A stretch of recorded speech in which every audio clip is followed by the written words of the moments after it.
Ready Set Gamecast.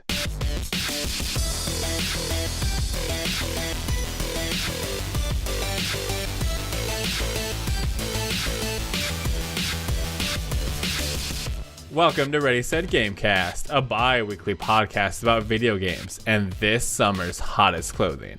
I'm Bryce, and I'm joined by the woman 2 steps ahead of all the other fashionistas, Darian. That's me. Come to me for fashion advice. Wow, okay. And the man who spent the last few months researching the hottest clothing trends, Teddy. Yeah, that's where I've been. Yep. I've been researching the old trends though. Teddy, just stop. You're wasting time. Just ask me. I'll tell you. Oh, okay. Wow. I'll tell you what's here. hot and upcoming. Okay, I got you. I got you.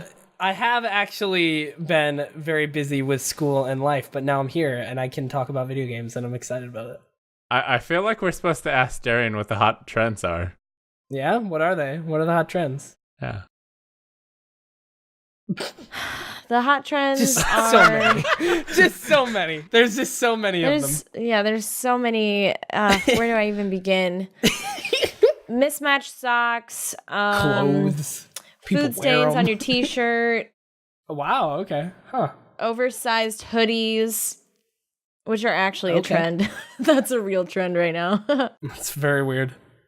Leggings that you can see everybody's whole ass through. That's not these leggings. I classed it up for the podcast, but yeah, and you would, while sitting down. Are you going to tell people about the leggings you're wearing, or is yes? Ready Set Gamecast. Bryce designed some leggings for Ready Set Gamecast. They're really comfortable. They are made of like a polyester material, so they're a little slippery. But they fit really nicely, and they make my butt look super good. Are you going to show the camera? I guess I could show you. Why not? So we got the Ready Set. And then on this whole leg, we got... That's cool. Gamecast. And then we got my butt. Just so you're aware. The butt is the best part of leggings. Everybody knows that. So that's the hot clothing These trends. are the hot new trends. These ones are not the ass revealing leggings, but they are still really comfortable and super fashionable. Well, Darian, since we're talking about the great fashions, what's the hot fashions in video games? What's all the fashionistas playing? So the fashionistas are playing the worst game to ever have existed, League of Legends. Wow. Who would have ever guessed? The worst game to ever have existed. Wow. That's No, rough. I'm actually feeling pretty good about it. I took a break from the ranked grind because I was in my series to gold twice, and I've now demoted all the way to silver 2. So I decided to step away from my regular account, and I made a Smurf account, which I named Jinx ADC, and I'm a Jinx 1 trick on it because, I'm already a Jinx 1 trick, but on this account it makes sense. Aren't one tricks supposed to be like... Isn't that like against the thing, or like the community hates when people do that, or like... Oh yeah, people hate seeing 1 tricks because like they don't have skill in any other champion. They play the 1. Why is that bad? Because like you're supposed to be able to fill multiple roles. Yeah, but they've reworked it in such a way that like you can get away with only knowing like 1 or 2 roles. You don't have to know all of them. Yeah, because of the selection system now, right. Which is awesome. The chances of you being put in a role that you're not comfortable with are really slim. And even if you are, a lot of times someone will trade with you if you tell them like, hey, I'm not good at this role. I will fill it if you want me to, but like I'm not good at it. And a lot of times people are chill, and sometimes they're really toxic, and in those cases you just mute them and do your best, because fuck those people. Yeah. I've also been playing Dead by Daylight, and that's because on Twitter they announced that they're gonna release something called the Endgame Collapse, which means once I think that it gets triggered by the power, the exit gates being powered, and once that happens, you have 3 minutes until the game ends.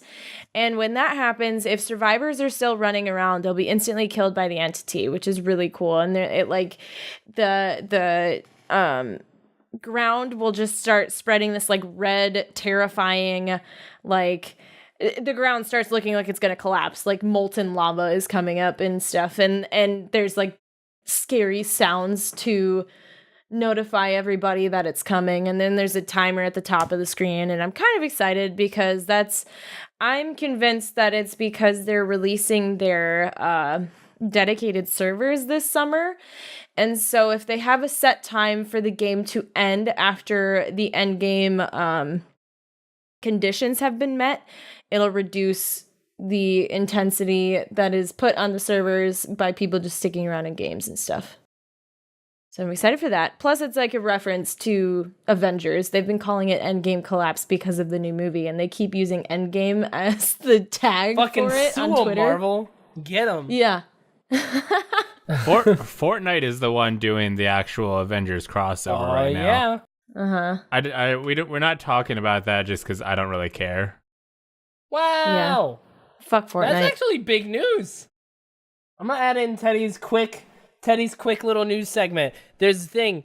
Fortnite put out a thing on Twitter. It says Avengers X Fortnite, and it has a character holding the Captain America shield, and I believe it says whatever it takes. Let me find it. Yeah. It says Fortnite X Avengers, whatever it takes, April 25th, so that's on Thursday. And then, that's all we have. There you go. Teddy's quick little news story. Moving on. Fortnite's a dead game. Darian, go on. Definitely not. I also have been casually playing Hearthstone on my phone. Because it's fun. Should I get into the Pokemon trading card game? No. But they've got Detective Pikachu cards out. No. Fun fact about the Pokemon trading card game, there's like an online one that you can play, and when you buy cards, like physical cards, they'll give you codes to unlock those cards in the online game. What? That's cool. So it gives you incentive to buy the actual cards and then play them online. That's really cool, actually. I do want the Detective Pikachu card, but no, you shouldn't get into the actual trading card game. Me and my girlfriend are traveling to Darien to watch Detective Pikachu opening weekend because they're giving out a exclusive card. Two exclusive cards to people who go opening weekend. One of Detective Pikachu himself, and then the other of like a movie version of a different Pokemon. So have they talked about what Pokemon? No, it's gonna be random. One is gonna be straight up Pikachu, and the other ones are gonna be random. So you can get different ones depending on the pack. Cute. Which they gave a movie exclusive Mewtwo out with the first Pokemon movie, and that card is worth some money. Some people who still have that one or got some money. You're gonna be raking up some cash one day. Maybe, probably not. I wouldn't be surprised if I have that somewhere. Maybe not. I don't. I probably saw that in my hometown theater, and I don't imagine they had the card, so probably not. But Teddy Chinaris, what have you been playing? Oh God, it's been like a month. So I played Division 2 for like a few sessions, and then realized that my computer can't really handle it in streaming, and that it's a huge time sink that I don't really have at the moment. But I do have a new graphics card. Super Killer Bunny is a very nice individual, and he sent me this GTX 1070, and I have a 970 in my computer. So I'm going to put that in eventually. It's going to be great, and then I'll probably be able to play Division 2 more. But it's just such a big time sink with all the games I want to play. So I've still been playing Destiny 2 on and off. But like I haven't really played it. I played it more at the beginning of the month. I was still trying to get Thorn, and now I'm doing the. When I do want to play more because the event seems really good. The event going on right now, the spring event, the Revelry, it seems really good. It seems like a good version, a better version of the Festival of the Lost in the fall, which is good because I love Festival. I played a little bit of Sekiro, but I want to play more. I just haven't really had the time. I want to beat that game. Some Apex Legends with friends. I've played some Halo 5 alone and with Grunt Cooker because I still play Halo 5 because that game's great. A lot of Uno, surprisingly, in the last month, like a good bit of Uno. And most importantly, the main thing I've been playing is Elder Scrolls Online. That's like my new thing on stream. The game is very good, and it is a very good directory to grow in on Twitch. So that is what I have been doing. I've been starting off each stream with like 2 hours of ESO and then something else, or I'll just play it the whole time. So I've been playing a lot of that. The quests are really good. The dungeons are super fun. I want to get to the end game really bad and like see what it's all about. How are the dragons? They're not there yet. They will be there in the expansion in May. I don't remember the day exactly. I think it's May 24th. But yeah. In the new expansion coming out elsewhere, there are dragons unleashed upon the world. I'm excited about it. I played the little prologue quest, which gives you a toy that like has it like summons a portal and a bunch of like little mini dragons fly through. It's cool. Does that game take place after the other games?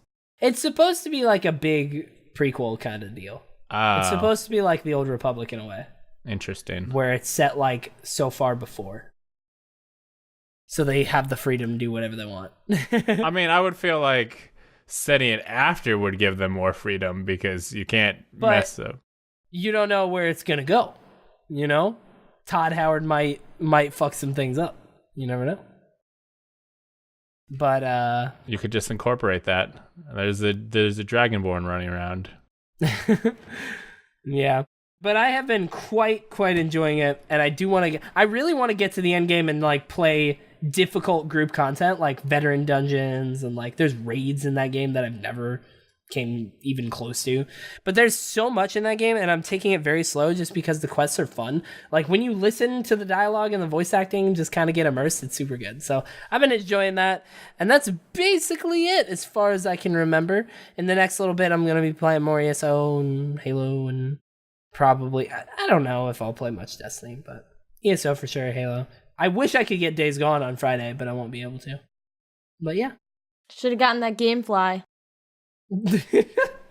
I had it for a bit. I still have 2 games from it. This should haunt me down, dude. They probably charged you for it. Probably charged you for them, yeah. Well, I had my Gamefly on a credit card that got canceled because there were like some issues with it. So like somebody like some theft issues with it. Yeah, you stole some games. No, but like they canceled the credit card and sent me a new one, and it was still listed on Gamefly, and I kept forgetting to go update it or cancel it, and eventually they canceled the subscription for me. They canceled the account. And now I just am left with 2 games because I'm a terrible human. I didn't mean for it to happen, but here we are. Now I don't even have the envelopes anymore. I mean, what am I gonna do? You know, except keep them. Good thing I didn't get Teddy Gamefly for Christmas. Yeah. Can't trust him. No, dude. Yeah, you'd have to sign up under a new email or something, probably. Yeah. Be like, is this the same Teddy Chinaris? They finally hunt you down. So that's all you've been playing? I think so. As far as I can remember. Okay, so last time I talked about how I kind of got burnt out on Red Dead a little bit. Because it sucks. No, it's very good. It's just very, very long. And I guess I'm halfway through Red Dead based on the story counter thing. But I kind of hopped over to Elite Dangerous, and I've been messing around with that. And I finally got to a point that game has a lot of like early grinding, which is kind of fair because there's a lot of stuff to do and a lot to kind of learn how to do. But I finally got to a point where I've got like a good ship and did my first like long exploration deal. And because there's certain missions where they'll be like, hey, take me to this like crazy thing way far away from where you are. And I did one of those and it wasn't even that far away. And I was like, this is the biggest planet ever. And it had like giant rings around it and it looked dope AF. Actually, if you give me about 2 seconds. It's my ship. That's a very big planet I visited. Nice. And yeah, it was really cool. I'm looking forward to doing more grinding. I mean, I don't look forward to the grinding aspect. I want to get bigger ships. And there's a lot of stuff like you can have Want to grind on those bigger ships, dog? Totes. You can have 2 friends in your ship with you, and like one of them can be running your guns for you while you fly, and then you can even have a fighter bay where they can like, well, actually, if you have more than one fighter, then I think you could actually have 2 people out in separate fighters. But yeah, you can do some cool like we're all kind of working together, or you can even everybody could be in different ship, like their own ships, and like fly together and do these cool missions. So I'm looking forward to kind of seeing how the game grows. There's actually an update. We're recording this on Monday.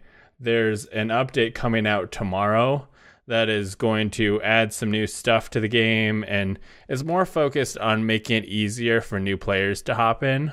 So if anybody was like, oh, Elite Dangerous looked interesting, it's going to be a little bit easier for new people to kind of get in now. But yeah, it's just been Elite. Just kind of been chilling, playing Elite Dangerous. Nice. I wish I could commit to one game. I wonder what that feels like. Like, shit. Wow. Don't do it. You miss out on so much. I waste so much time on League of Legends, and I'm like, God, I wish I'd played this game. I wonder what it's like to commit to one game that's beatable. You know what I mean? Oh. It's like beat it and move on to the next kind of deal. Oh yeah, Elite's not. Elite is a like active MMO type game that is very like there's not even a point. There's not a like goal to it. It's make your own fun type thing. So like ESO is more beatable than Elite is.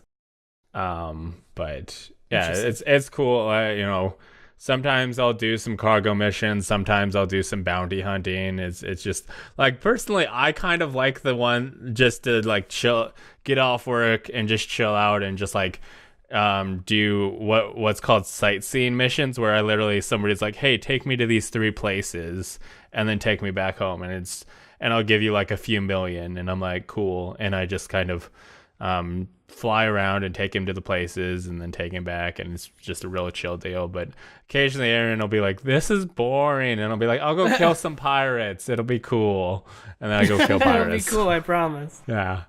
But yeah, that's Elite. Well, this brings us into the news section. As always, it's been a while. Teddy always does the news jingle. He hasn't been here to do it, but he's returned, so he's going to do that good news jingle that he does. News. What you gonna do? We're gonna talk about news. Yeah, news. There we go. First news story. The PlayStation Network name changes are officially live. They've been in beta. We've heard about them for a while, but you can now officially change your name. Don't do it. It's a trap. I did it. No. It is a double-edged sword. I've thought about it. Then I'm like, I don't play any online games or anything. Oh. My whole life is Yeah, on not there. on PlayStation anyway. Anyway, say the bad, and I'll tell you why I'm not worried about it. So you can change your name, but there are certain games that have varying levels of issues, which PlayStation has not stated what those issues are.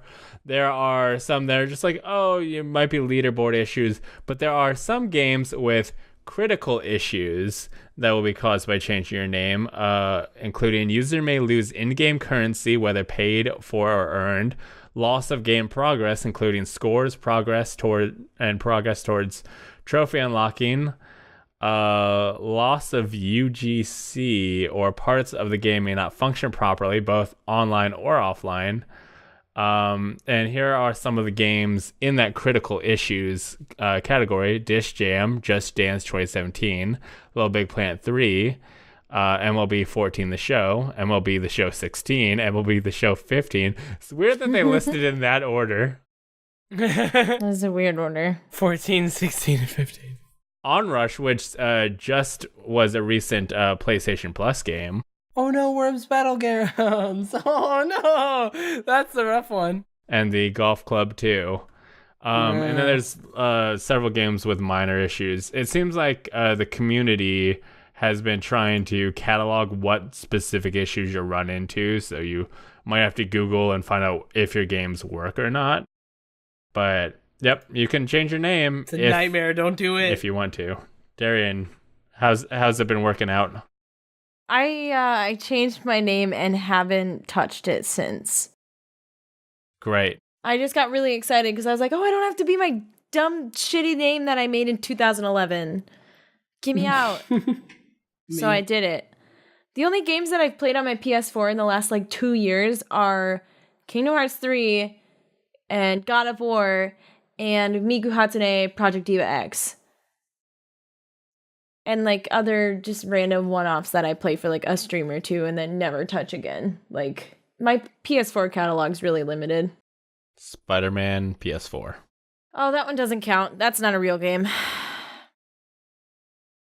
Not a real game. You know what? I still need to play the DLC. If that comes out and it's oh yeah, it destroys your game files. Are you kidding me? I would load that shit into my PlayStation so fast. Wow. Get it out. You can just delete them. I think I did.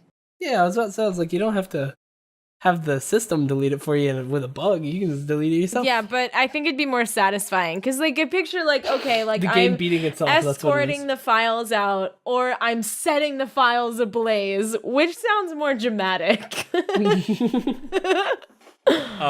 This is a bad transition, but speaking of things ablaze.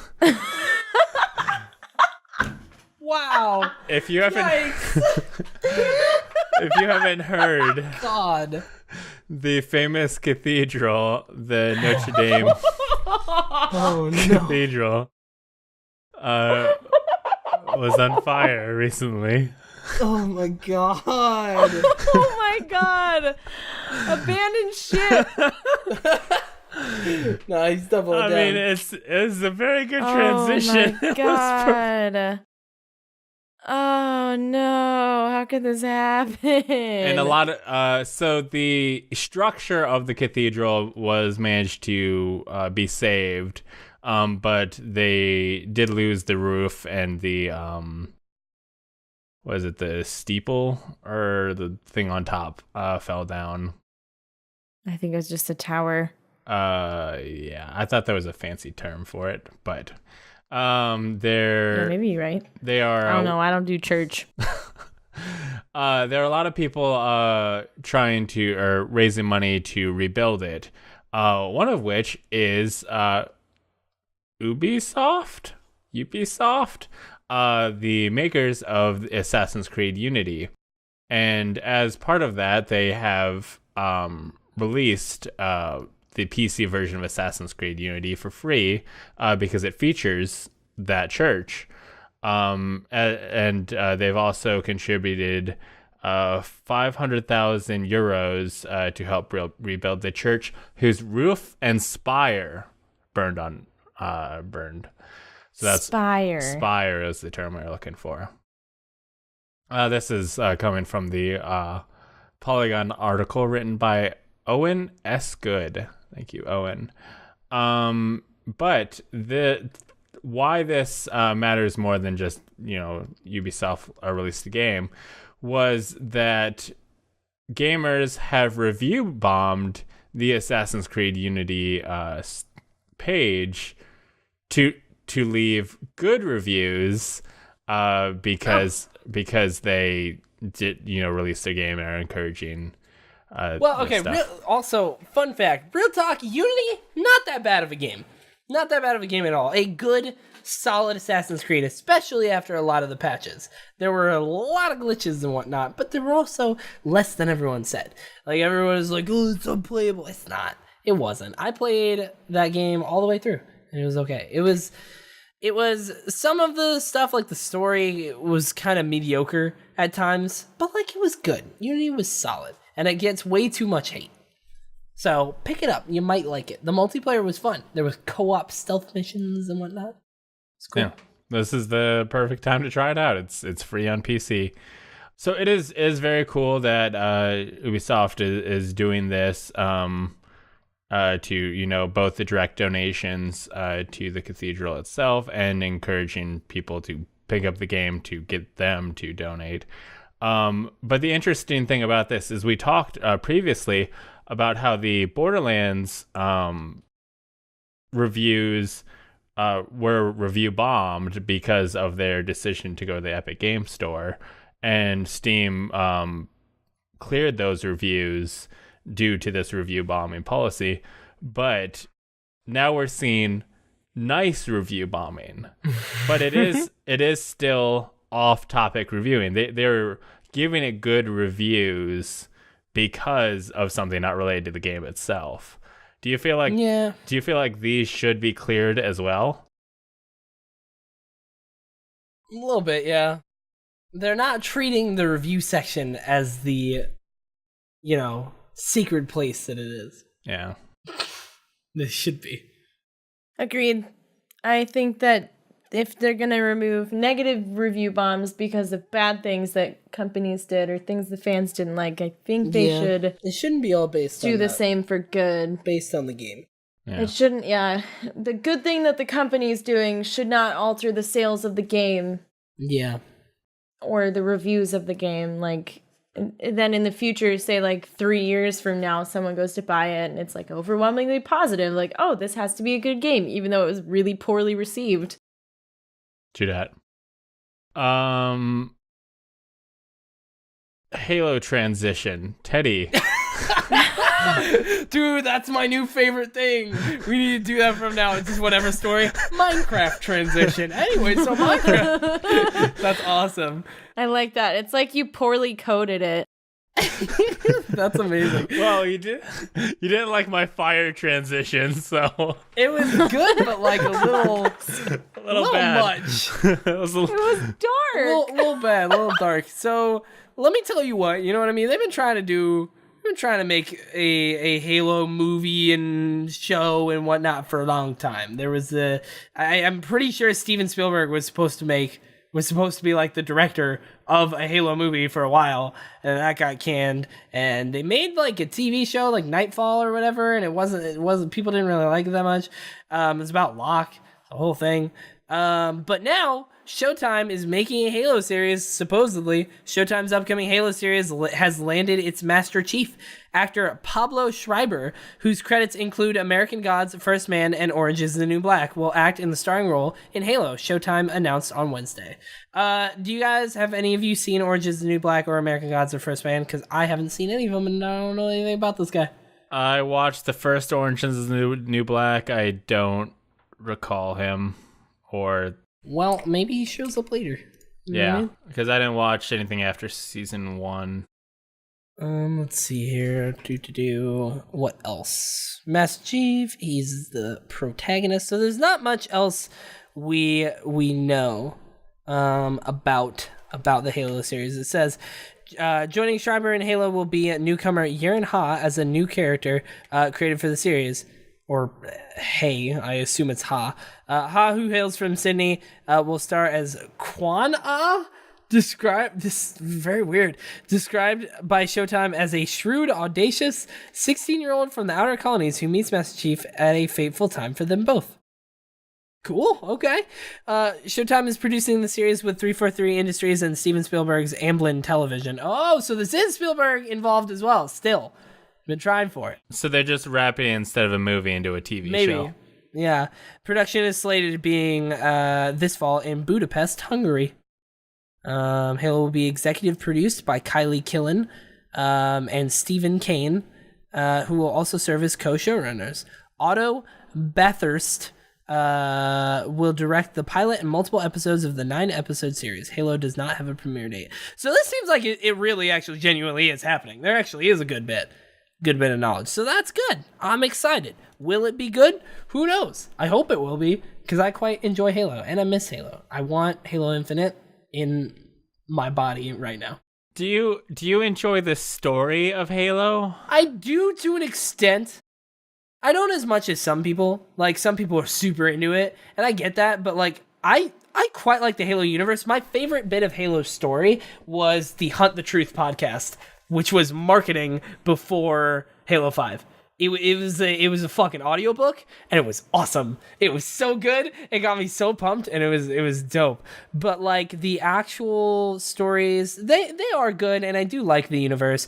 But I don't know. A lot of people really hated Halo 5's story, and I didn't really mind it. So part of me is like, do I like it? Am I a real fan? I don't know. But I like it. I do. I'm not super into it, but I do enjoy the stories. I feel like this Halo TV show is coming way too late, where people aren't really that interested. No, Halo's not at its peak at all.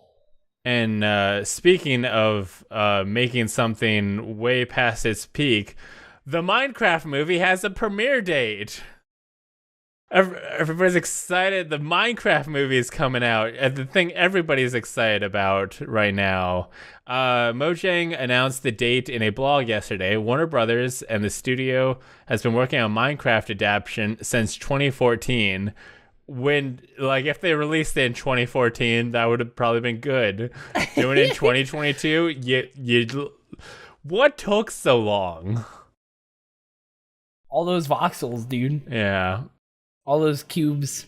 And at one point, its director expected its release sometime this year, but it was replaced earlier this year, and the clock has apparently been reset. This is another article on Polygon by ONS Good. The Minecraft movie will be the story of a teenage girl and her unlikely group of adventurers, Mojang said, after the malevolent Ender Dragon sets out on a path of destruction. They must save their beautiful blocky overworld.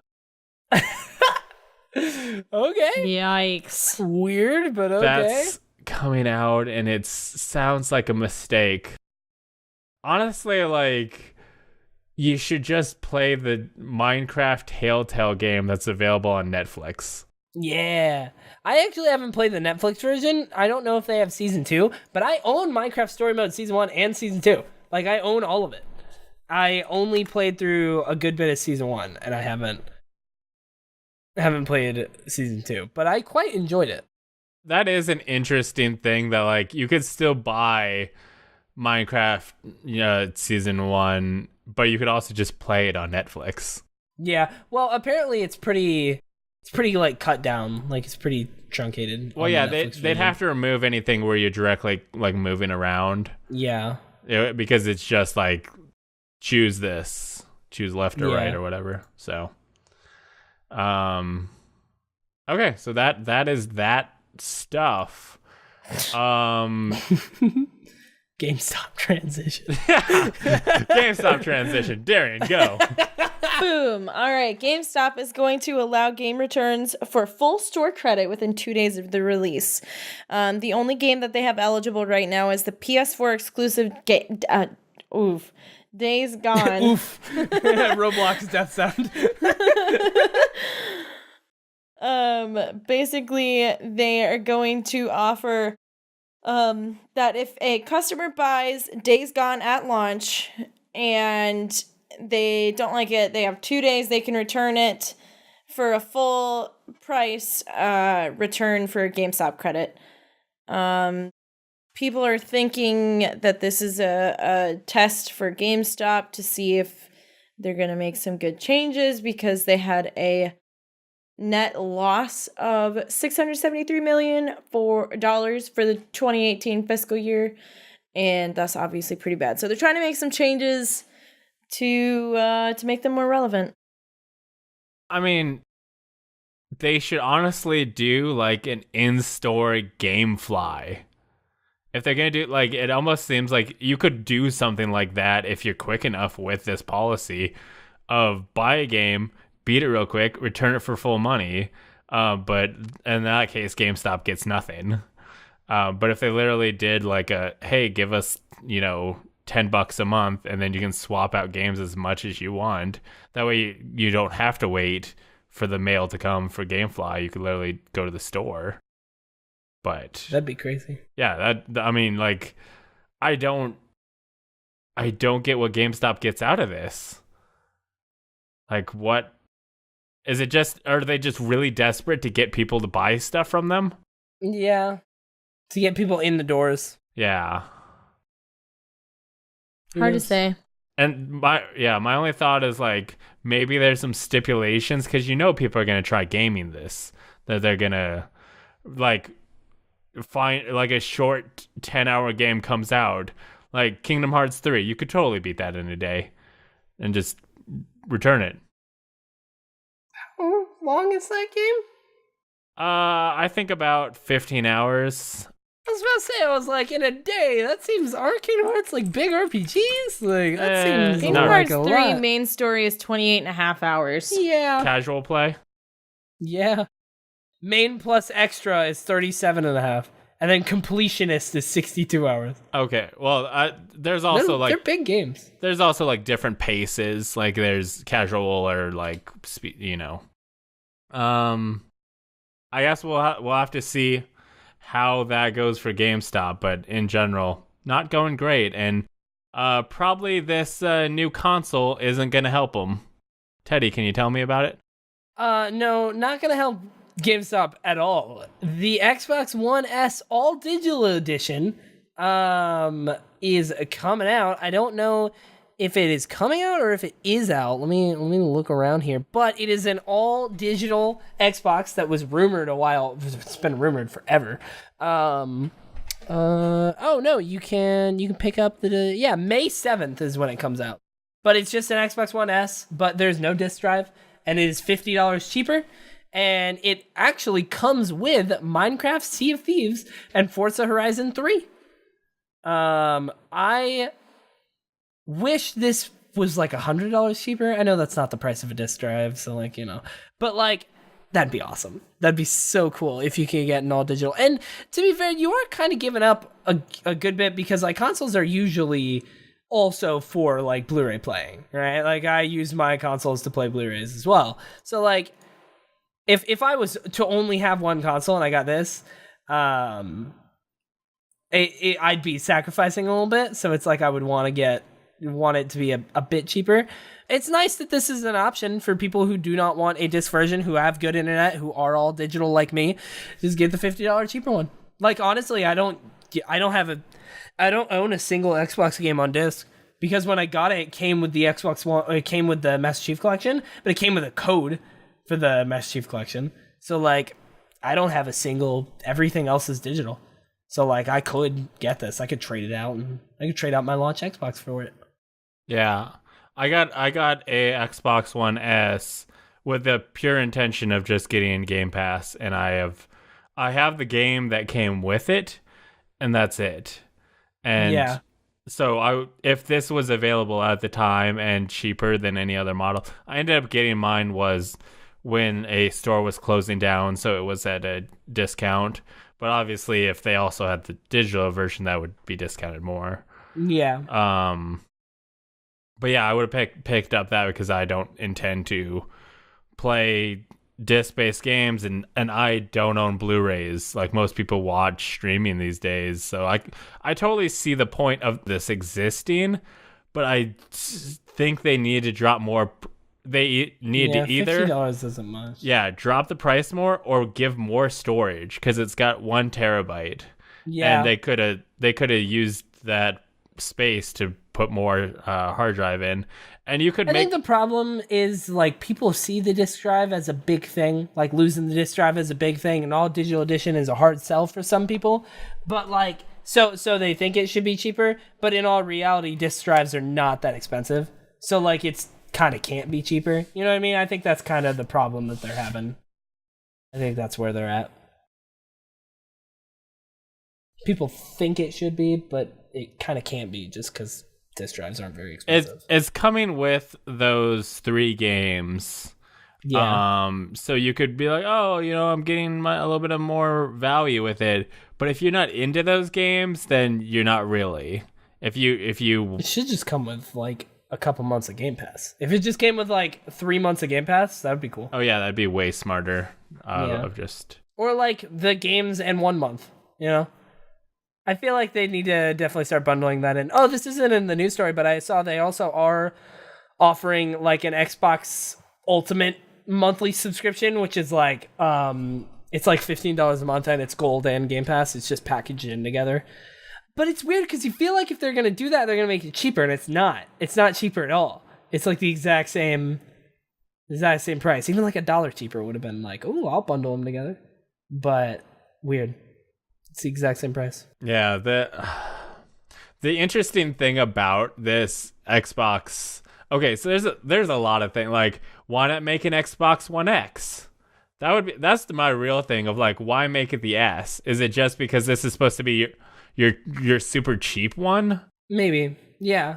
I don't know why not do both. That's my thing. That'd be smart. But the funny thing about this is that the reason the Xbox One had such trouble out the gate was because of its bad marketing when they first announced it, of going, oh, we're going to be like all digital and you're going to have, and people were pissed off and wrote off the Xbox One and put Microsoft in the kind of bad starting point that they are now. And I'd be curious if this is them testing the waters to see, if they could try pushing that for their next one again. Yeah. So, yeah, I'll be curious to see how this does and what Xbox does with that information. Yeah. It seems like a weird half step of like, if you're gonna take away a feature, you need to make it worth it for people, and I don't think you did enough. Yeah. I don't know. It is weird because it's a hard sell because of their past, because of trying to sell the all digital stuff before and everybody like booing it and like they had to change course, right? So it's a hard sell to the gaming community as a whole. But so I feel like it needed to be $100 cheaper. Like I feel like it needed to be $100 cheaper for people to really like it and to be like, oh, this is awesome. But they just kind of can't do that because that's not taking out the disk drive isn't worth that. Like they'd be losing money. So it's like they're kind of in a weird place. But hopefully at the very least, it'll help some people who are like me and who plan on doing everything digital and are just like, might as well save $50. Yeah. It's a good option. If you're like, I'll never use it, and are like, oh, I could save $50, then yeah, I could totally see. And if the other ones do drop in price, this will always stay $50 cheaper. So yeah, that'll be one advantage. If you're like me as well, where you have another thing that plays Blu-rays, like you don't need it. So, well, speaking of new consoles, we have the first details about the next PlayStation. Which is so weird. Yeah. So weird the way they did this. They basically released this as an exclusive to Wired. And God. Mark Cerny, the lead system architect, gave an interview and gave us our first information about the PlayStation 4 successor. It will be powered by a CPU based on the third generation AMD Ryzen processor and GPU based on AMD's Radeon Navi, which will support ray tracing and resolutions up to 8K.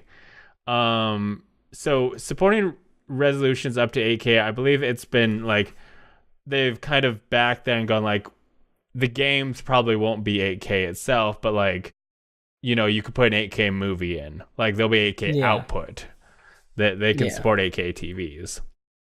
The ray tracing, I think there's a lot of people who don't really know what ray tracing is, and I personally didn't until I saw a video came out shortly after this announcement was made, showing a Minecraft mod that enabled ray tracing.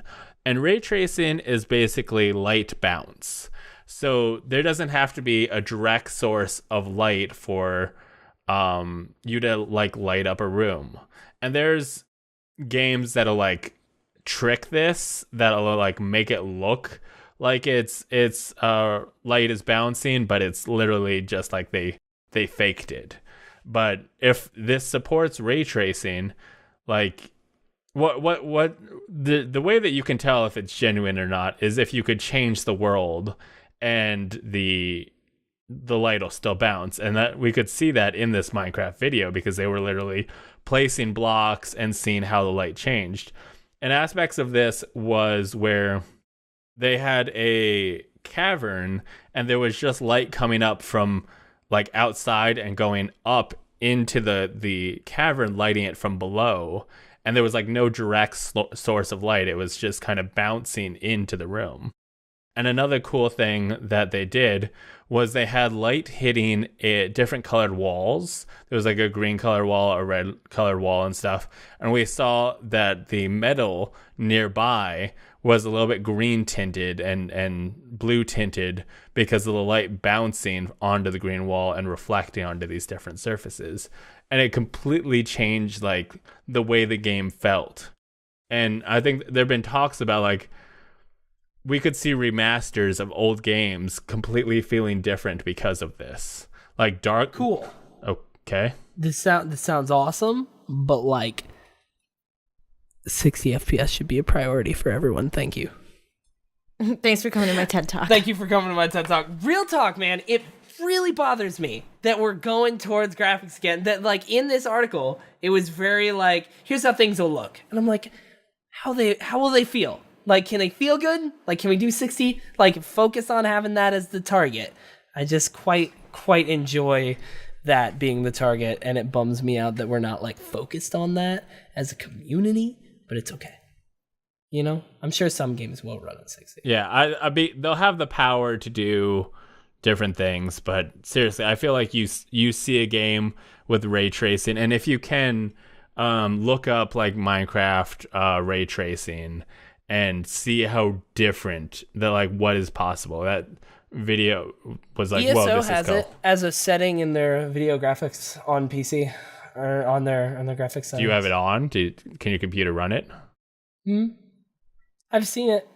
It does look really good. It's in ESO, I feel like it's not done super duper well, maybe in like comparison to other videos, because I mean it still looks good, but it's very much like kind of like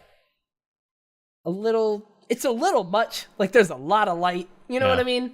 Yeah. It seems like a little exaggerated. Be like, look at our lighting.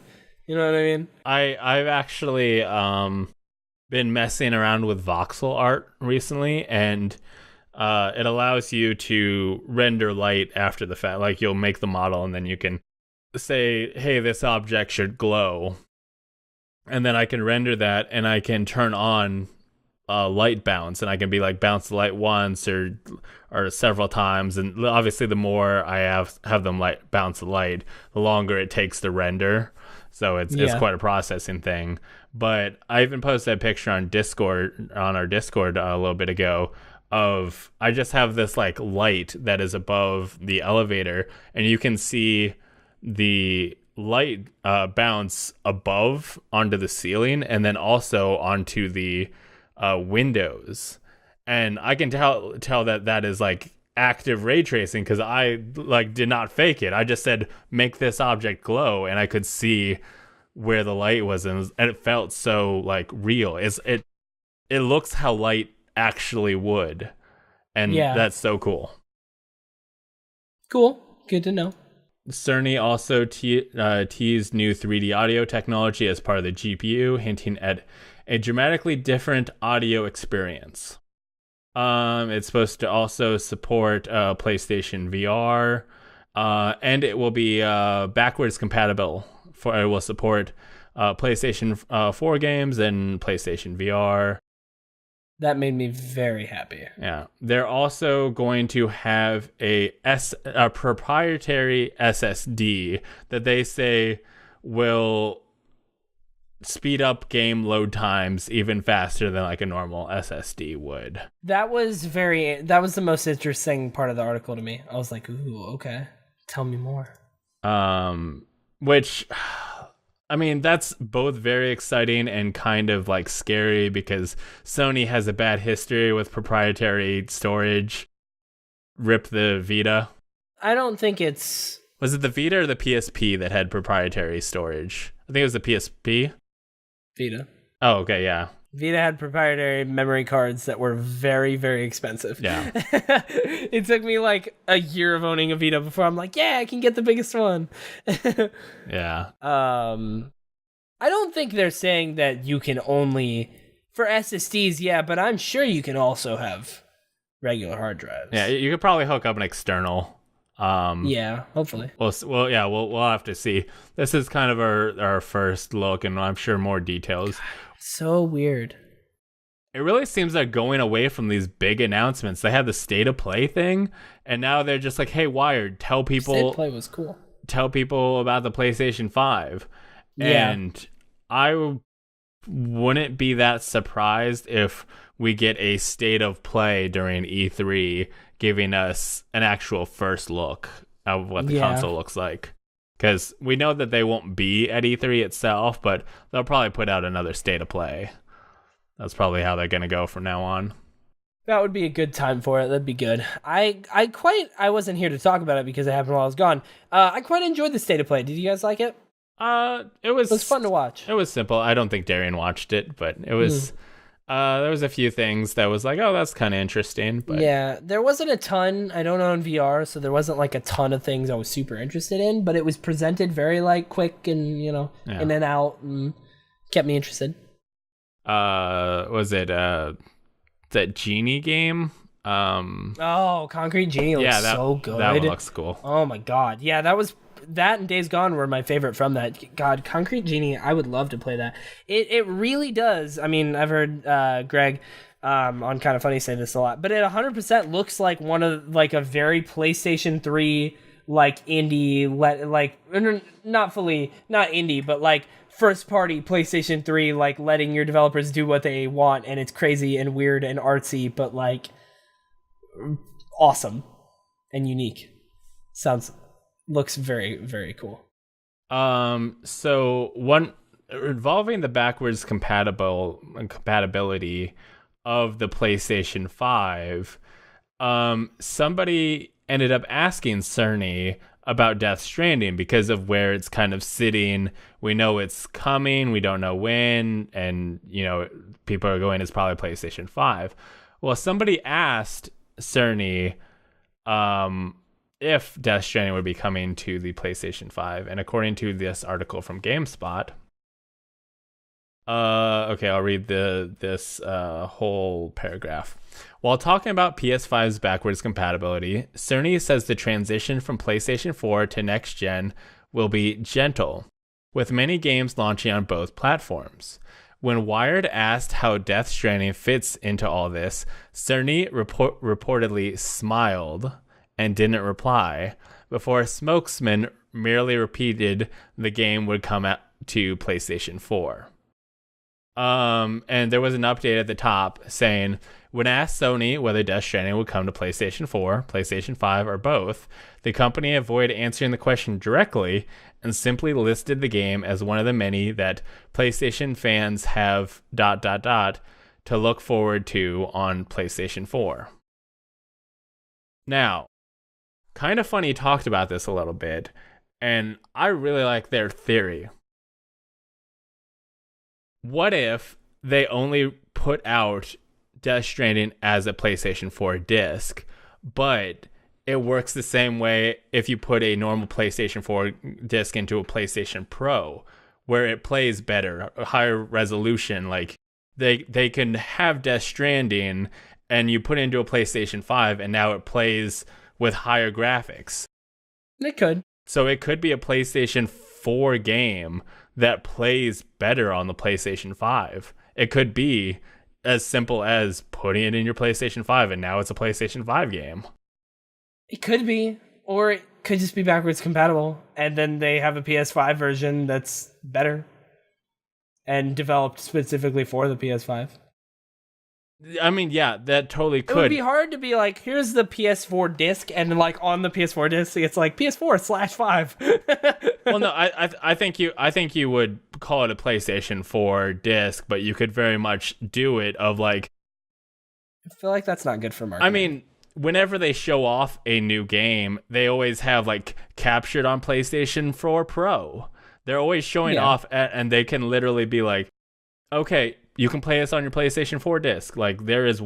I imagine it's going to save them a lot of money of only printing one set of discs. You don't have to sell two. And then literally be like, hey, do you want 4K texture pack? Put it in your PlayStation 5 and it'll download higher textures and it'll run at a higher frame rate because this has the power to do it. Yeah, you could do that. I feel like doing that is just not super great for marketing the game for like both consoles, because like putting out a game, the nice shiny box that says PlayStation 5 game, it gets me to go get a PlayStation 5 game at launch, right? But it might be different for Death Stranding because many people are very excited about that. You know what I mean? Like, if there is a game to do that and not worry about marketing, it is Death Stranding. Yeah, I like that would be a cool test to see, because that is the cool. I have been interested in a PlayStation 4 Pro because like seeing Kingdom Hearts with HDR and all that stuff would be really cool.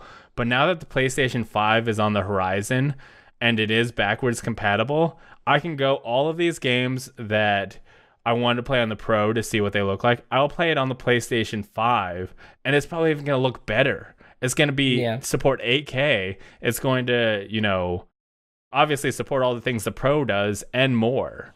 Like, there are games that you put it into the PlayStation 4 Pro, and it's like, would you like it to look prettier or have better frame rate? And if you put it in the PlayStation 5, it'll probably be like, here's both. Like, that would be the ideal way to do it. Yeah.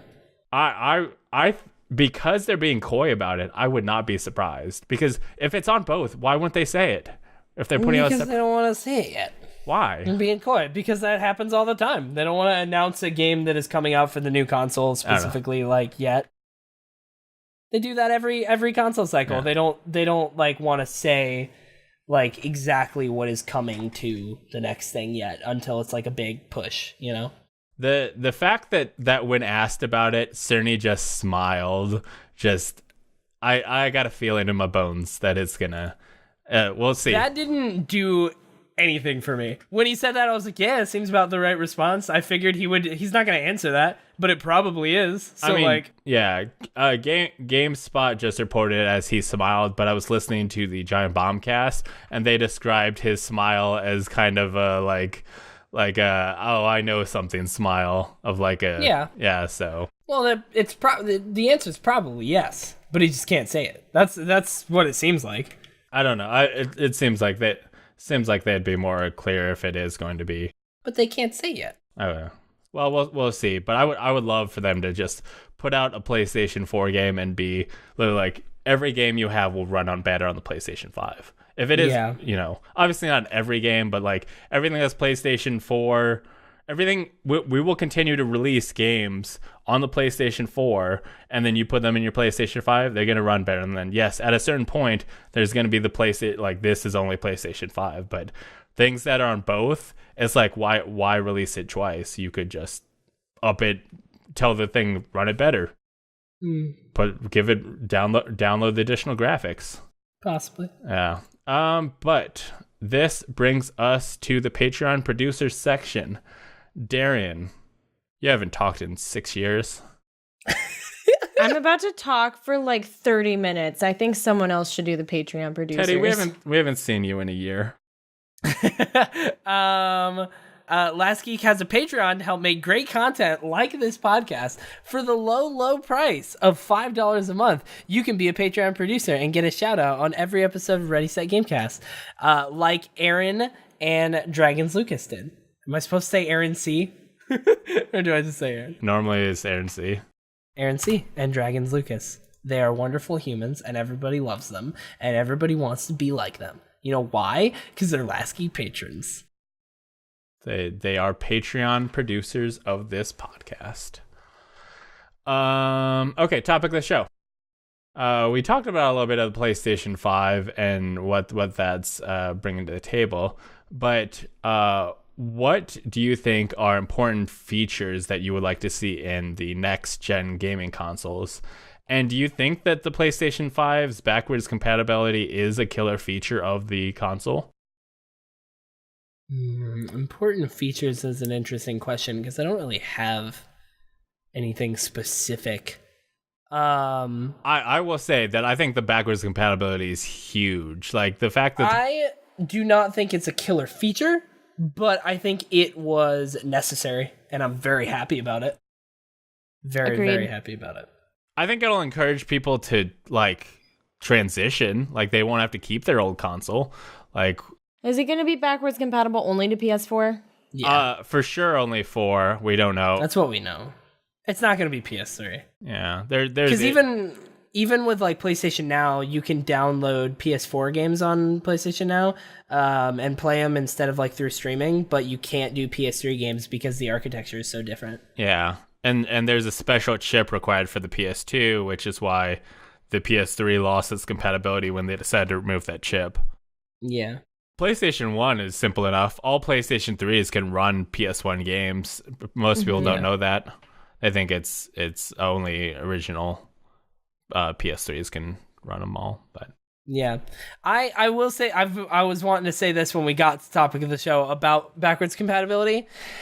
When Xbox turned their ship around, right? When Phil Spencer got up there, got up in charge and started doing backwards compatibility, and then eventually Game Pass, and like he started doing this whole thing. The Xbox One, it's a family. Like he stated, he's like, all of our games from now on into forever will be backwards compatible. Your next Xbox will be able to play all these, like from now on, and from 360 on, and the ones we're getting from Xbox, from the original Xbox on, you will be able to play on every single thing.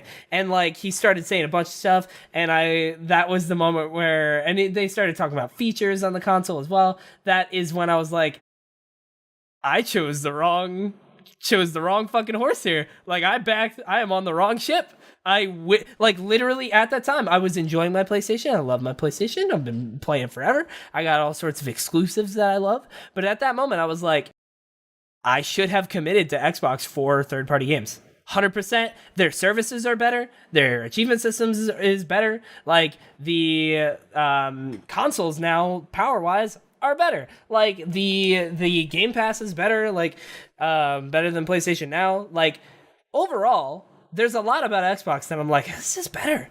Like the PlayStation has better games because of the exclusives a lot of the times, but Xbox still has a huge library because of third parties and whatnot. But I remember hearing that at the time, and I was like, shit, because at the time I was not sure if PlayStation was going to do this. I was worried. I was like, if we go to PS5 and I lose all my games, I'm gonna be real mad. Like, I'm gonna be real mad, because the PlayStation 4 right now has a lot of the games that I loved, almost all of the games that I love from the PS3. Almost every game except for Infamous 1 and 2. That are like, I wish there was a fucking Infamous remaster.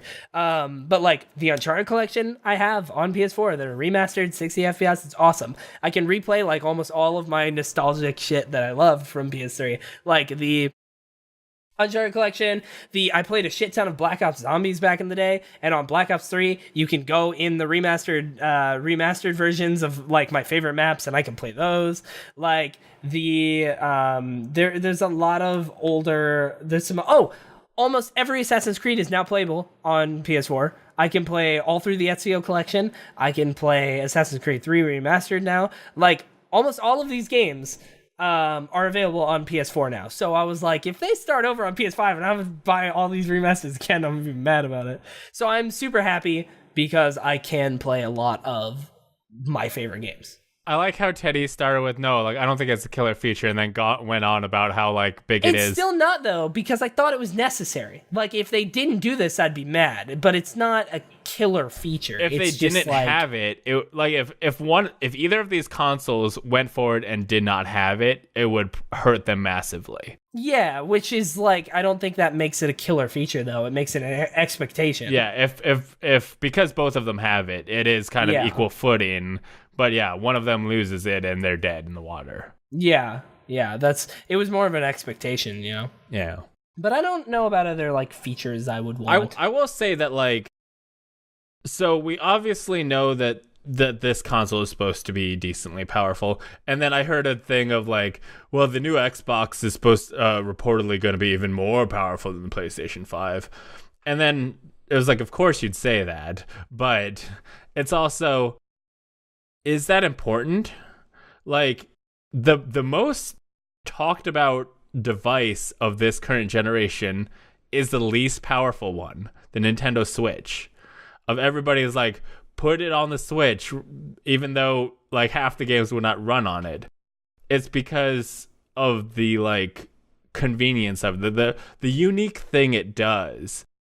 And I was thinking that like, are these consoles going to have that? And then I remembered that Sony is pushing PlayStation VR so hard that maybe that is their like portable, like the fact that the Switch is portable, that's their like gimmick thing.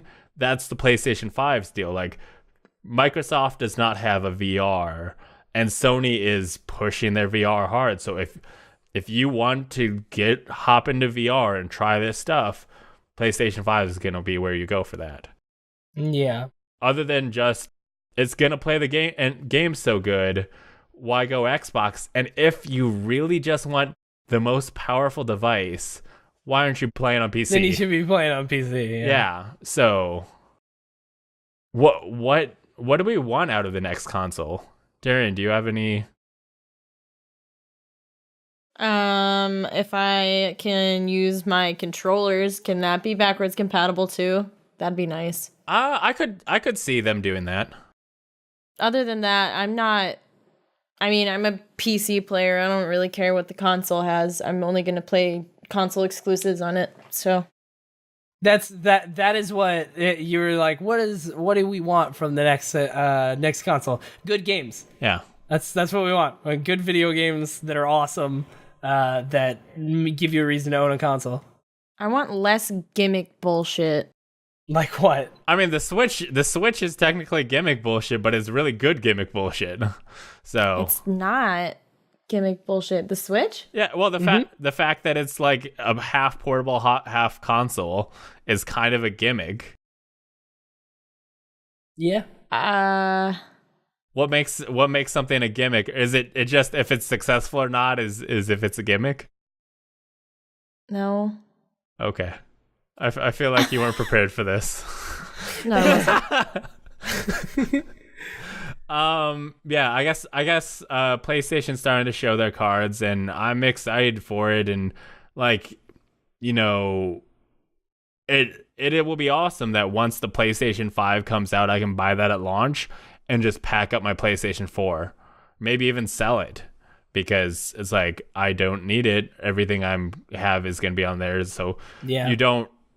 You know, transitioning is going to be so like, oh, there's not enough good games on PlayStation 5 yet, because it's like, doesn't matter. I can play all the PlayStation 4 games that are coming out. Yeah, exactly. I just re-downloaded all the stuff I play regularly still, and like, yeah, that would be amazing. That's what I want. Every game that's coming out for PlayStation, regardless of the console, I'll be able to play on PlayStation 5. It's honestly so smart. And if it runs better, like I'm hoping that that's what they do, is they're like, hey, put in a PlayStation 4 disc and now it's running better. It would be so sick. But yeah, so we'll look forward to the console. But before that happens, I'm looking forward to the questions and comments section, read by Dexterity. Yup. Do you want to be a part of the show? Go to readysetgamecast.com/submit to submit a question, comment, or your favorite console for us to read on the show. That's fair. What's question number 1? D asks, who's your favorite mage? Gandalf. Donald. Lulu from Final Fantasy X. Do you like coffee? If so, how do you like it? I quite like coffee. I don't like coffee, but I like it dirty. Coffee's good. Cream and sugar, but like not a ton. But like if I go to Starbucks or whatever, I always get something chocolate because I like chocolate a lot. I got some chocolate from Easter over here that as soon as I end this, I'm just gonna go take this bunny and I'm just gonna bite his head off. You know what I'm saying?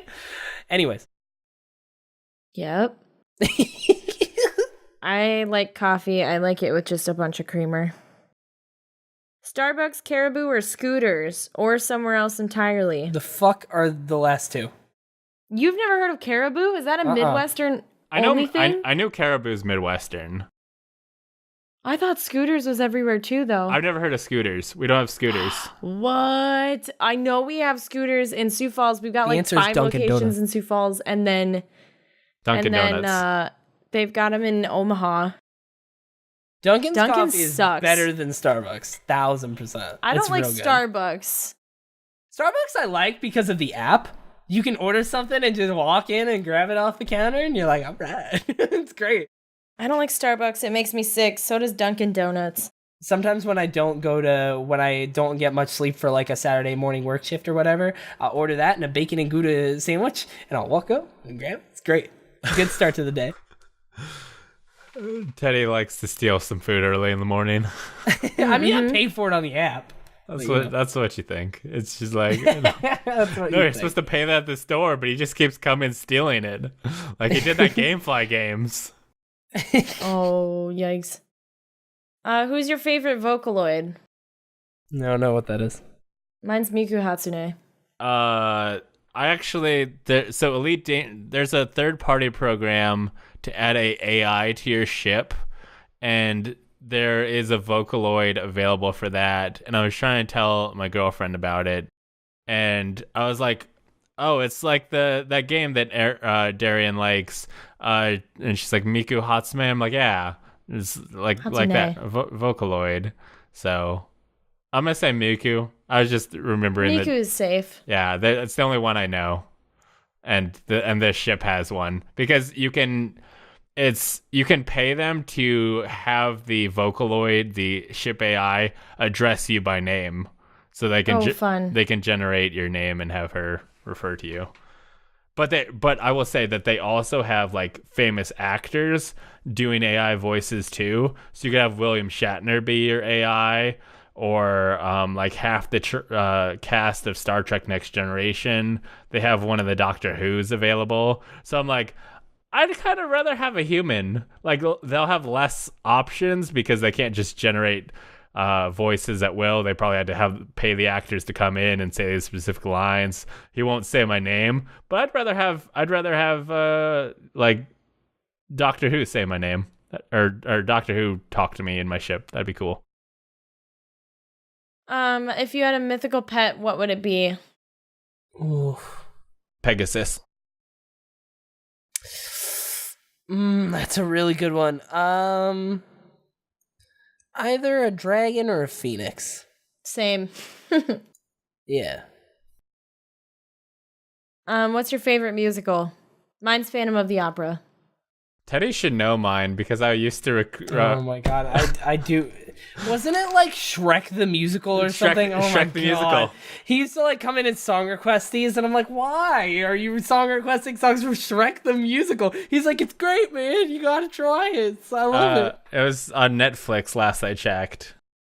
All right, look, guess I know what I'm doing tonight. I did watch it on Netflix with my viewers one time when I used to do rabbits. How was that? It's really funny. It's a great musical. Because he was always so like passionate and honest about it. He's like, it's great. It's a great musical. Like, no joke. I love the song where all three Fionas like sing together. Yeah, they have different ages of the Fionas. Yeah. It's pretty good. It is a 2-hour thing on. Oh my god, it's live action. What did you think it it's was? It's a musical that they did on Broadway. Yeah, it's a Broadway Cuddy, musical. what's your favorite musical? Fucking Hamilton. Just say Hamilton. High School Musical. Oh, High okay. School Musical. High School Musical is good too. Who's your Fuck favorite yeah. Power Ranger? Mine is Kimberly, the Pink Ranger. Yeah. I'd probably say Kimberly. I would have the crush on Kimberly. Either that or the White Ranger. I changed my answer to favorite mythical creature to a turtle duck. No. It's so cute.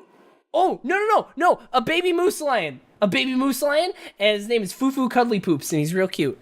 You're 2 questions behind. Who's your favorite Power Ranger, Teddy? Fucking Tommy. Sure, fuck it. All right, what's your favorite magical girl anime? Mine is Sailor Moon. Magical girl anime. Second is Madoka Magica. Madoka Magica. Death Note. That's a good magical girl anime. Yeah, pretty solid.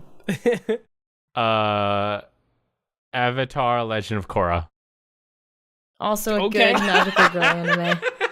I like this. Who's your favorite? Peach, Daisy, Rosalina, or Bowsette? Mine's Bowsette. Is everyone's gonna be Bowsette? I'm gonna go Rosalina. Rosalina's cool. I'll just go with classic Peach. I haven't played her game, but she just seems like she's got a lot going on. She's mysterious to me because I don't know what she's about. Perfect. Favorite fictional book series? Mine is The Folk of the Air. Hitchhiker's Guide to Or the the Galaxy. Modern Fairy Tale. What? Percy Jackson. Let's fucking go. Yep. What race? Hitchhiker's Guide to the Galaxy. Is that a series? Yeah, there's about 3 or 4 of them. All right. Also, to be fair, it is Percy Jackson and the Olympians, just so you know. Anything by Holly Black is usually pretty good to me, honestly. But Snow asks, what are your thoughts on Battle Royale games? Do you think they will expand more or will they die out in the next 5 years? I mean, I think we'll see it start to, I guess, not expand. I mean, there'll be more of them, obviously, but we'll start to see more variations and them, I guess, improve. Because when Apex came out, they were like, this is the better Battle Royale. This improves on the other ones. Mm-hmm. But we are going to start to see that trend kind of fade. And then probably come back. Like in the next 5 years, we could probably see the resurgence of it. 5 years is a long time in games. It is. Mm. But I don't think we're gonna see it completely die out. We'll see them. No. We'll see at least one game a year probably have some sort of battle it's royale already mode. existed almost 4 years, Yeah. so. Yeah. I don't think it really can expand too much more. But it is like when it comes to just the size of it. But like there will be more games that mess around with it. But it's not gonna die. I bet they'll find tons of new ways to make it new and exciting, and they'll keep it up. Yeah. It's a good moneymaker. D asks, Mario, Luigi, Wario, or Waluigi? Waluigi. Luigi. Wario because he farts. Gross. What's your favorite race in D&D? And class? Oh, what did I do last time? Aren't you just a fighter? You're like a human I fighter. think I'm just a human fighter. Yeah, like the I'm most boring I do of that classes. in most MMOs too. I just I'm a human warrior. Yeah, that's what I was. I'd say like a half. I'd say maybe a half lean. I kind of like thief, but I kind of want to go ranger because rangers are almost like thieves, but with more ranged attacks. They kind of get the balance of that. Rangers are not like thieves, but with ranged attacks. They're like fighters, but with ranged attacks. No, but because they have a lot of decks of advantages. That's because ranged attacks take decks. Yes, and thieves have a lot of decks of advantages. Percy Jackson had another. Also, just so everyone knows, Percy Jackson had 2 sequel series, and I'm reading the 3rd one. Okay. The 2nd one's great. So Teddy's a human fighter. Darian. I was a paladin. My I believe, favorite is actually. Drow for the race, and the class would be probably rogue. Rogue, but like assassin. Playing a bard in the right group would be fun. What's your favorite diva skin? Mine's the cat one. Ooh. The like pinup one. The pinup one is really good. Diva's my main. Same. Let's see. I use the lemon lime one a lot because I like green and it was a very cheap one, so I threw that one on there. Let's see. What are some really cool ones? The Junker one, I'm not a huge fan. Oh, the B one's cool. The B one's fun. It's cute. I wanted the Black Cat one, but I never got it. When they announced Black Cat, I re-downloaded the game just so that I could buy it. I didn't play it, but I bought the skin. I like the Cruiser one. The Officer one I used a long time. Officer one was cool too. And now I use Dallas Fuel skins and whatnot. Snow V2 asked, when it comes to getting more from your phone, do you think iPhone or Android? I mean, I'm an iPhone user. Depends on what you want. But I mean, I think when it comes to getting more from your phone, Android, iPhone's kind of like if you just want it to do basic things. Like Android's about versatility and iPhone's about simplicity of which do you want? I disagree, but D, marry, fuck, kill Mario, Luigi, and Wario. Kill Mario, fuck Wario, marry Luigi. I agree with Bryce. Kill Wario, fuck Luigi, marry Mario. See, I feel like Wario Gross. would be freaky, so you get something out of that. Yeah, but he's gross. You know what I mean? But like Mario would be like, You like him because he farts. Luigi's at least a tall boy. Yeah, but you'd marry Mario? Who's also your weird roommate that you walked in on masturbating that one time? Oh, yeah. Yeah, I remember that. That story. okay. Marry, fuck, kill Peach, Rosalina, and Bowsette. Fuck Bowsette, kill Peach. No, kill Rosalina, marry Peach. See, obviously fuck Bowsette, marry Rosalina, kill Peach. So I would marry Bowsette because then we fucking for life. I would fuck Rosalina and I'd kill Peach. Okay. Marry, fuck, kill Kratos from God of War, Dante from Devil May Cry, and Nathan Drake from Uncharted. Kill Dante because I don't give a shit about him or his series. Sorry. Fuck Kratos. Yeah, I don't know. He's a big boy. And and marry Nathan Drake because he is a wonderful human and I love Nathan Drake. Finally, Teddy gets one right. I'm with Teddy on that So one. I would marry Kratos because same thing, then we'd be fucking for life. I would fuck Nathan Drake. No, I'd fuck Dante and kill Nathan Drake, but it would have to be Dante boo. from like the original Devil May Cry. I don't like anything after 3. Boo. Nathan Drake is a wonderful boy. How dare you do him this I'm not killing him out of malice. I actually only threw him in because I was specifically looking for PlayStation exclusive people. And I was like, all right, Nathan's a good choice. The other choice was like Crash Bandicoot. Yeah, I was going to say, why not Crash Bandicoot in there? Why not Sackboy? Oh, geez. Whatever. Matt asks, pick a color, pick a food, then pick a number between 1 and 10. Then tell me what game you think of. Okay, I want to go. Pick a color, red. Pick a food, bacon. Then pick a number between 1 and 10, 9. Then tell me what game you think of. I don't think it has anything to do with the red. Does it have to do with the previous things, or is it just what popped in? For some weird fucking reason, Mario plus Rabbids popped into my head. No idea. Like, there's not much red in that game. I don't know. Bryce, pick a color. Blue. Food is pizza. Numbers 5.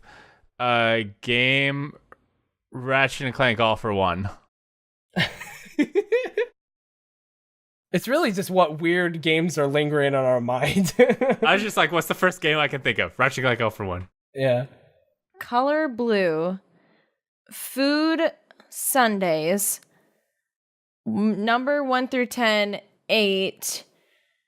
Game Barbie the Swan Princess. Fuck yeah. Let's go. Let's get it. This next question's from Something. They ask, has Teddy finally given up on Destiny? No, I should. But I can't.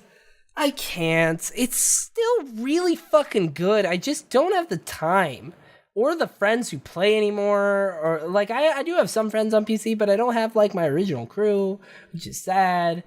But I also just don't have the time for that grind. It's also not good to grow on Twitch. So like I should, but I don't, because every now and then I need that grind. I need that first person shooter grind, and those raids are real good. And Destiny's just great. Didn't you make most of your partnered friends through the Destiny community? I have one partnered friend in the Destiny community. Wasn't there other? So yes. I know Sarah Daniels. Yeah, but that's it. That's pretty much it. I mean, I know of a lot of other people, but they don't really know of me. If I was smart, here's the thing though. If I was smart, I could network and play more with Sarah, because she does like me and I do like her and I like playing with her and it's a lot of fun. She's great, but like I can't really. And like, you know, she knows a lot of people, so it would be good for my channel as well. And she would love that because she's been very supportive of me from forever ago. But like, I'm not anywhere close to caught up with any of her characters, because that game's a huge time sink, and like I'm really far behind, and they're like raiding, and they've done these raids a billion times. And if I ever wanted to play with her and do a raid, I'd be like, I've never done Last Wish. Like I need a lot of time that I don't have to really do that. Just see if she's coming to PAX West, and we can have her on a live show of RSG. Oh, that's true. FM3 does know me. Scribbly knows you. He's partnered. True. We're gonna start booking guests for the summer, and I already reached out to him to see if he'd be interested. And he is. Nice. So we'll have our cute cartoon buddy back on the show. He's very cool. And hell yes. He's been working on a lot of new stuff, so I'm sure it's gonna be real interesting. So fun. Less Harry Potter trivia this time. Next question is from Teddy's boyfriend, and he asks, "Hey, honey, you up?" Winky face. My boyfriend? Yeah. Is that Andrew? I don't know. I mean, I am up. I'm here. Billy asks, "What are your predictions for the Persona 5 Super Stream this week? Do you think the Switch announcement is possible, or are we just getting our hopes up? Our hopes higher than Teddy's charming voice?" My voice isn't that high. My voice isn't that high. Yeah, I think it's coming to Switch. I almost thought it was announced already. Please come to Switch, for the love of God. I think it could go either way. I think it could there could be something else, and it could not be on Switch, or it could be. It could be totally a Switch version. I would very much like it to be a Switch version. That would be great. Please, because I'm never going to beat that game otherwise. I should play that. I've never played a Persona game. P5 is so good. I feel like this one is most up your angle. It is. I had mild curiosity in it. I would play it if it came to the Switch. Which I've said about, like, Undertale and Cuphead, and I haven't done that yet, so... It's why I would eventually beat, I got really close before a fucking memory card thing, but it's why I got, like, super close to beating Persona 4, because it was on my Vita, so I played it, like, all over the place, and I could grind, and, like, it was very portable, right? And that's why I would eventually beat it on Persona 5 on the Switch.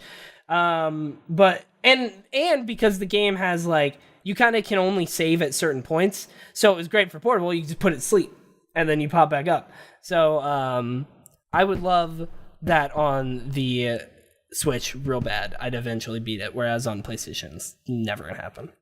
According to the future in the chat, he says Persona 5S is definite Switch.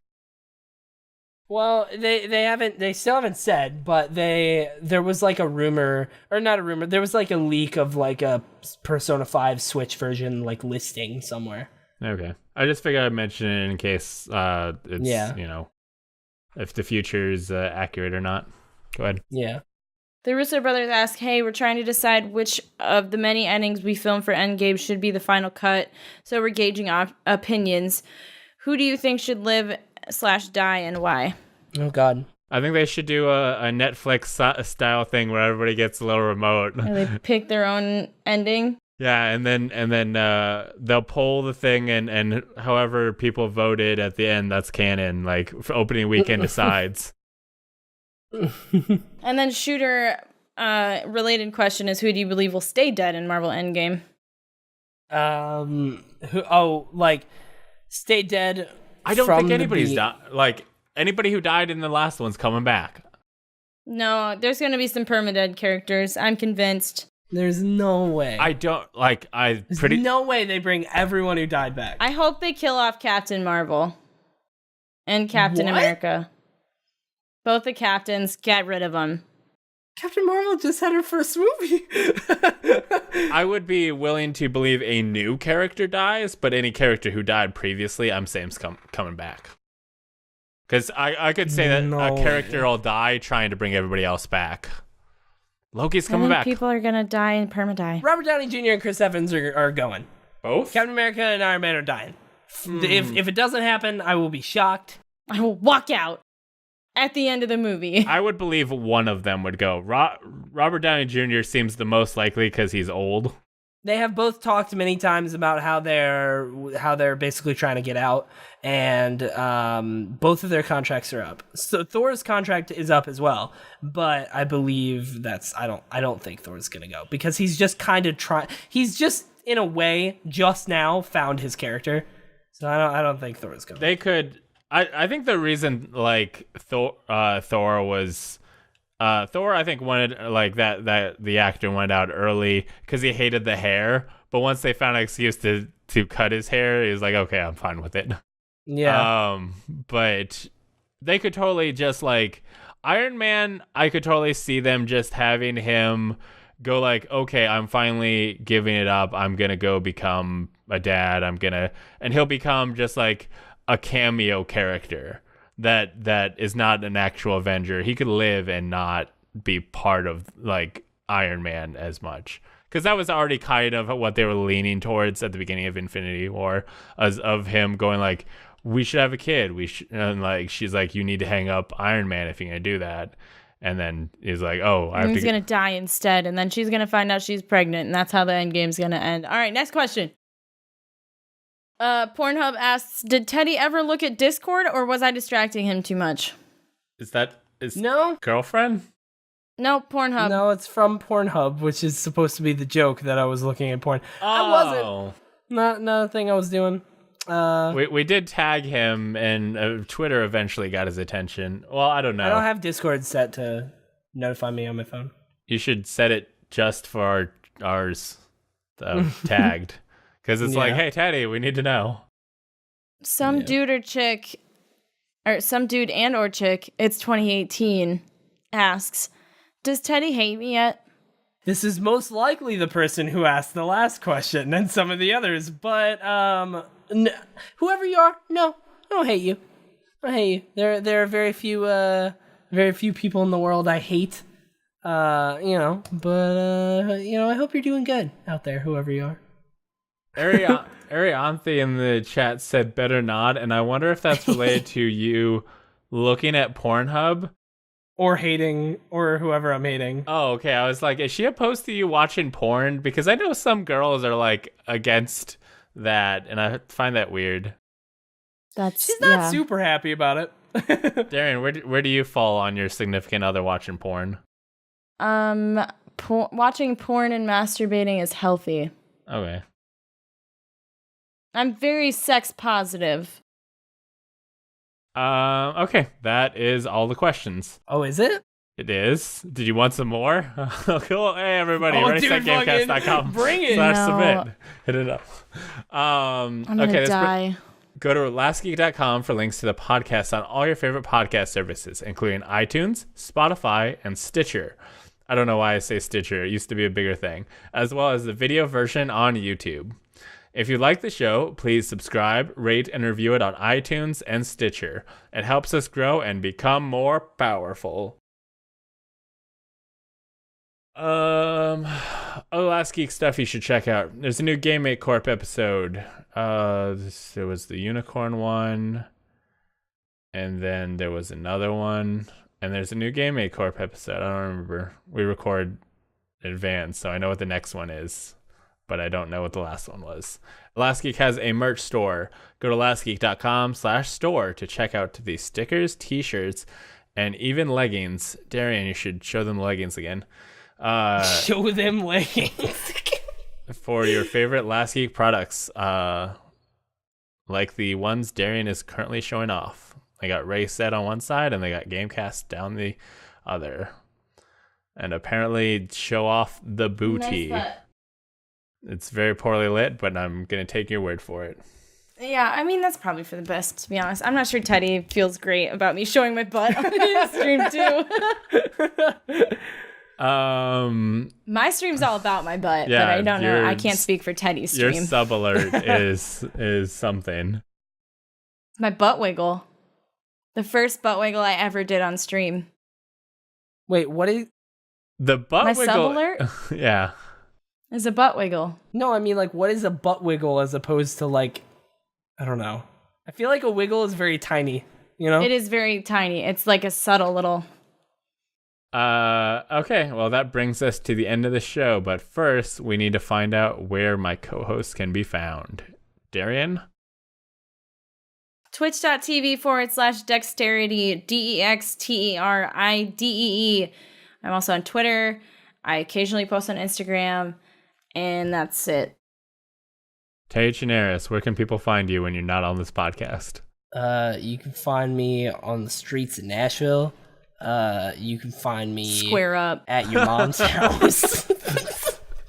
You can find me. Get ready to fight. You see him on the streets of Nashville, get ready to throw down. You can find me on twitch.tv/Teddy Chinaris, where soon, starting May 6th, I'll be streaming a lot more because it's summer and I don't have near as many responsibilities like school. It's summer, time to stay inside and play video games. Fuck yeah. You can also find me on youtube.com/Teddy Chinaris and myspace.com/Teddy Chinaris, farmersonly.com. Where else? Yikes. Yeah, but not Twitter, Twitch, and YouTube, I guess. Sure. And follow me and just be nice to me. Smile. You can follow me on Twitter at Last Geek, Instagram's Last Geek Plays, Twitch is Last Geek Plays. Sometimes I'll play Elite Dangerous. I've kind of been, because I've been messing with this voxel thing, I might do a live stream of me making something. We'll see. I'm not very good at it. I can basically build like simple stuff. It's basically building with Legos. You're just nice. or Minecraft, because it's literally placing blocks and then being like, that blocks a light bulb. Just play Minecraft. I mean, honestly, like if there was an easy way to like do the cool stuff, like I could literally 3D print this thing I made, which is cool. That's cool. But yeah, so maybe I'll do stuff like that, but I'll probably just play Elite Dangerous, or maybe I'll stream fun games. Maybe I'll play Red Dead Redemption again. We'll find out. I thought you were gonna play fun games. No, I'm just kidding. But that is the show. Thank you for listening. Thank you for watching, and we will see you again in 2 weeks. Goodbye. Bye.